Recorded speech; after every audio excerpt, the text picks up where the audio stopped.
जय श्री कृष्णा। दोस्तों, आज मैं आपको एक श्लोक बताने जा रहा हूँ श्रीमद् भागवत गीता का। श्लोक नंबर 11। श्लोक नंबर 11 गीता के सार से है, अध्याय 2 से है।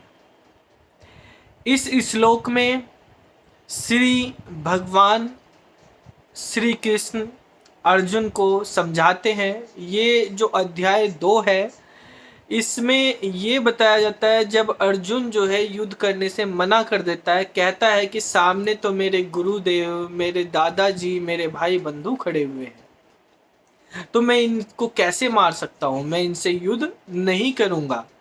तो श्री कृष्ण उसको समझाते हैं कि पहले उसको डांटते हैं कि तू ये क्यों क्या समझ रहा है कि मैं इनको मारूंगा और तू जीतेगा। तू कौन होता है किसी को मारने वाला और किसी को जिंदा करने वाला। ठीक है। और उसके बाद श्री भगवान क्या कहते हैं तो ये समझाते हैं। उस श्लोक में कहा जाता है कि हे अर्जुन, हे पार्थ, तुम बातें तो बहुत पंडितों वाली, विद्वानों वाली कर रहे हो। पंडित का मतलब विद्वान ही है, ठीक है, लेकिन बातें कर रहे हो विद्वानों जैसी, पंडितों जैसी, लेकिन काम ऐसा नहीं कर रहे हो। ठीक है, काम विद्वानों वाले नहीं कर रहे, क्योंकि विद्वानों को शोक शोभा नहीं देता है। जो विद्वान होते हैं वो न तो जीवित के लिए शोक करते हैं और न ही मृत के लिए शोक करते हैं। तो तुम व्यर्थ ही शोक कर रहे हो। बेसिकली वो कह रहे हैं श्री भगवान अर्जुन को कि हे पार्थ, तुम सोचते हो कि तुम बहुत बड़े विद्वान हो। तुम सोचते हो कि राजनीति और समाज नीति से बड़ा धर्म नीति है, धर्म है, और तुम जो है धर्म का अधिक महत्व दे रहे हो। लेकिन ज्ञान पूर्वक धर्म होना चाहिए। ज्ञान, तुम विद्वान नहीं हो, तुम्हें धर्म का पूर्ण ज्ञान नहीं है। तुम अपने आप को वैथी विद्वान, वैथी पंडित बोल रहे हो। अगर तुम विद्वान होते तो तुम्हें पता चलता कि ये शरीर कुछ नहीं है, जो भी है वो आत्मा है।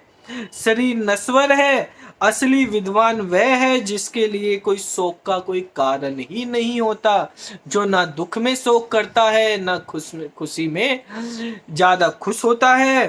तो जैसे उन्होंने बताया कि तुम्हें ज्ञान का अभाव है अर्जुन, तुम्हें विद्वान नहीं कहना चाहिए खुद को, बल्कि आपको सीखने की बहुत जरूरत है।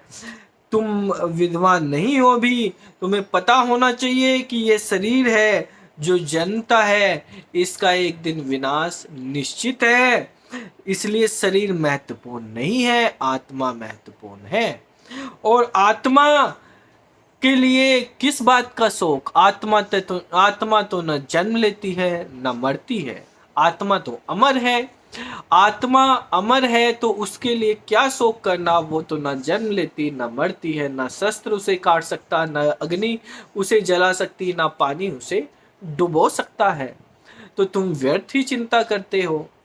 तो ये हमारे पास श्लोक था, अध्याय 2 श्लोक 11। जय श्री कृष्ण।